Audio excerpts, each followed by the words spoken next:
తెచ్చుకుంటామా లేదా, ప్రజల ఆశీర్వాదం కూడగట్టుకుంటామా లేదా అనేది మీ చేతుల్లో ఉన్నది, మీ చేతుల్లో మాత్రమే ఉన్నదనే మాట నేను విజ్ఞప్తి చేస్తా ఉన్నాను. లక్ష్మీ నరసింహారావు గారు ఉంటారు, నేనుంటా, జీవన్ రెడ్డి గారు ఉంటారు, గూడూరి ప్రవీణ్ గారు ఉంటారు, తోట ఆగయ్య గారు ఉంటారు, అందరం ఉంటాం. మేము వచ్చి చెప్తాం, అప్పుడప్పుడు సుట్టపుసుగా కలుస్తాం, 4 ఫోటోలు దిగుతాం, 4 ముచ్చట్లు చెప్తాం, పిలిస్తే వస్తాం, మీటింగ్లో మాట్లాడిపోతాం. కానీ కొట్లాడాల్సింది కానీ, నిలబడాల్సింది కానీ, రాబోయే సంవత్సరంన్నర పాటు పోరాటం చేయవలసింది కానీ, ప్రజా సమస్యల విషయంలో ప్రజల మనసు గెలుచుకునే విధంగా పోరాటం చేయవలసింది కానీ ఆ బాధ్యత మీదే ఉంటుంది. మళ్ళీ కేసీఆర్ ముఖ్యమంత్రి కావాలి అంటే, మళ్ళీ ఖచ్చితంగా కేసీఆర్ గారు గెలవాలి అంటే, తెలంగాణలో మంచి రోజులు రావాలి అంటే ఆ బాధ్యత, ఆ బరువు మీ చేతిలోనే ఉన్నదన్న మాట నేను మీకు హృదయపూర్వకంగా విజ్ఞప్తి చేస్తున్నాను. ఇదేదో నేను ఉత్తగానే చెప్తలేను, ఆ లెక్కలతో సహా ఇప్పుడు నేను మీకు చెప్పే ప్రయత్నం చేస్తాను. మొన్న మీరు చూసినారు, పశ్చిమ బెంగాల్లో మమతా బెనర్జీ గారు ఓడిపోయినారు. వెస్ట్ బెంగాల్లో 95 లక్షల ఓట్లు అక్కడ ఎలక్షన్ కమిషన్ ఆఫ్ ఇండియా తీసేసింది. బీహార్లో అక్కడ లాలూ ప్రసాద్ యాదవ్ గారి పార్టీ గెలుస్తుందని చాలామంది అనుకున్నాం, కానీ ఆ పార్టీ ఓడిపోయింది. 65 లక్షల ఓట్లు అక్కడ తీసేసిండ్రు. తమిళనాడులో అక్కడ కూడా మన స్టాలిన్ గారు ఓడిపోయినారు. స్టాలిన్ గారు సొంత నియోజకవర్గంలో 80,000 ఓట్లు తీసేసిండ్రు. ఆయన ఒక 10-15 వేల ఓట్లతో ఆయన ఓడిపోయాడు. ఇప్పుడు 25 జూన్ నుంచి ప్రారంభమయ్యే కార్యక్రమం ఏదైతే ఉన్నదో స్పెషల్ ఇంటెన్సివ్ రివిజన్, ఇది చాలా చాలా చాలా ముఖ్యమైన కార్యక్రమం. మీ అందరికీ మీకు ఇచ్చిన కాగితాలు ఇచ్చింటారు, మీకు ఇచ్చిండ్రా? ఒక్కసారి చూపెట్టుండ్రు జరా. అందరికి వచ్చినాయా రాలేదా? మంచిగా తీసుకుపోయి దీన్ని మంచిగా అర్రల అల్మార్లో పెట్టుండ్రి, మళ్ళీ తీసి చూడకూరి. నాకు తెలుసు మీరు ఏం చేస్తారు. తీసుకుపోయి ఇంట్లో ఇట్లా వారేసి మళ్ళీ పక్కకు బండెక్కి అవతల పడ్డామంటే, పొలం కాడికి పోయినామంటే మళ్ళీ మనకు గుర్తు కూడా ఉండదు. దయచేసి చాలా కష్టపడి మీకు విలువైన సమాచారం వల్ల ఉన్నది, చదువుండ్రి, అర్థం చేసుకోండి. 4 మాటలు చెప్తా, అది కూడా విని మనసుకి ఎక్కించుకోమని చెప్పి నా ప్రార్థన. ఒకసారి ప్రజెంటేషన్ చాలు చేయాలి. ఎక్కడున్నారో మరి మనోళ్ళు. ఈ ఎస్ఐఆర్ అనే కార్యక్రమం ఏంది మీకు ఒక్కసారి ఎక్స్ప్లెయిన్ చేసే ప్రయత్నం నేను చేస్తా. భారతదేశానికి స్వాతంత్రం వచ్చింది 1947 15 ఆగస్టు. మనకొక సంవత్సరం తర్వాత మనకు స్వాతంత్రం వచ్చింది సెప్టెంబర్ 17 1948. మీ అందరికీ ఎరికే. స్వాతంత్రం వచ్చిన కొత్తలో పెద్దలు నెహ్రూ గారు, గాంధీ గారు, అట్లాగే పెద్ద మనుషులు చాలామంది కూర్చొని మరి ఎటు పోవాలి దేశం, కొత్తగా స్వాతంత్రం వచ్చింది, మనది మనం పరిపాలించుకోవాలి, ఎట్లా పరిపాలించుకోవాలి, ఏం చేయాలి, వివిధ దేశాల అనుభవాలు ఎట్లున్నాయి, అన్నిటి సమాహారంగా ఏం చేస్తే బాగుంటుందని ఆలోచన చేసి పెద్దలు భారతరత్న డాక్టర్ బాబాసాహెబ్ అంబేద్కర్ గారి నేతృత్వంలో ఆ రోజు ఒక కమిటీ వేసి, మీరు చాలా పెద్ద మనిషి, మీరు తెలివైన వాళ్ళు, మీరు నడపండి అని చెప్పి వారికి బాధ్యత అప్పచెప్తే, మరి వారు 3 సంవత్సరాలు కష్టపడి అందరితో చర్చించి మరి భారత రాజ్యాంగాన్ని రూపొందించారు.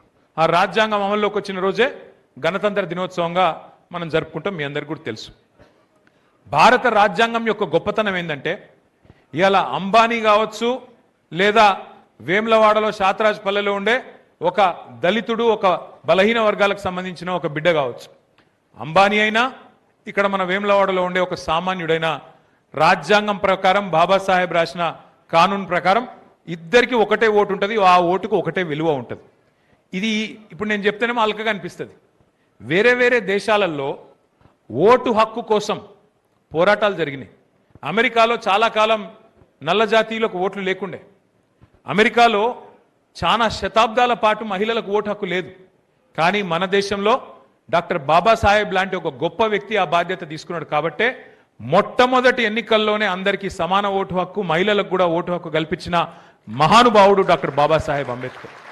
ఈ మాట ఎందుకు చెప్తున్నా అంటే, ఆ రాజ్యాంగంలోనే ఒక మాట రాసిన అంబేద్కర్ గారు, జనాభా పెరుగుతున్నది, పెరిగిన జనాభాకు అనుగుణంగా 10 ఏళ్లకు ఒకసారి జనగణన చేయాలి, సీట్లు పెంచాలి, అట్లాగే ఎక్కడన్నా ఓట్లు సవరించేది ఉంటే ఓట్లు కూడా సవరించాలి అని పెట్టిండ్రు.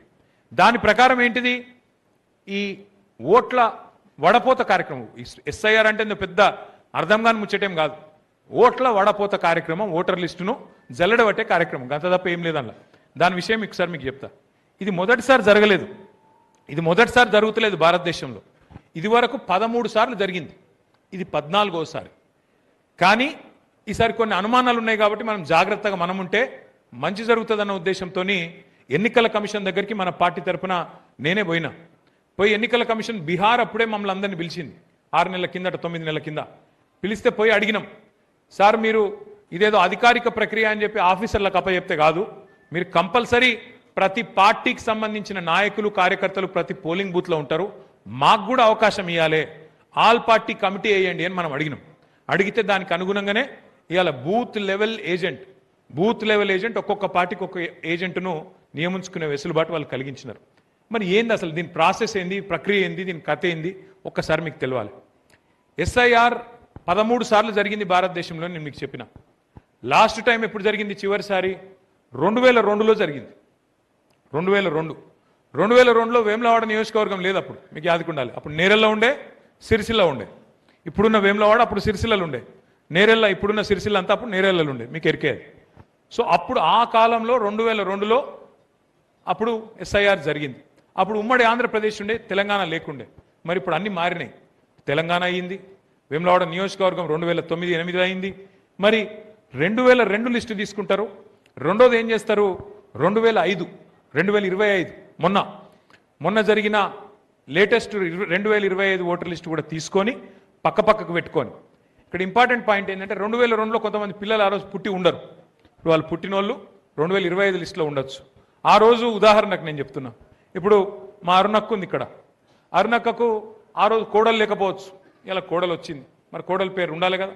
అట్లా ఒక్కొక్క కుటుంబంలో మార్పులు చేర్పులు జరిగి ఉంటాయి. ఆడపిల్ల ఇంకో ఇంటికి పోయి ఉంటుంది, అట్లాగే ఇక్కడ పిల్లగాడు పుట్టింటాడు, ఆయనకి 20 ఏళ్ళు వచ్చింటాయి. సో అట్లా ఏమేం మార్పులు జరిగినాయో ఆ 2002 ఓటర్ లిస్టు, 2025 ఓటర్ లిస్టు రెండు ఇప్పుడంతా అధికారులు చేస్తున్నారు ఆ పని. ఆఫీసులలో కూర్చొని మొదలు మ్యాపింగ్ చేస్తారు, ఫ్యామిలీ మ్యాపింగ్ అంటారు.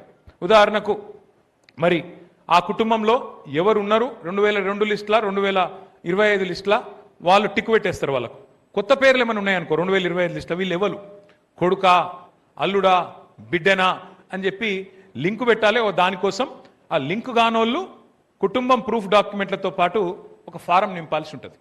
ఎన్యూమరేషన్ ఫారం అంటారు దాన్ని.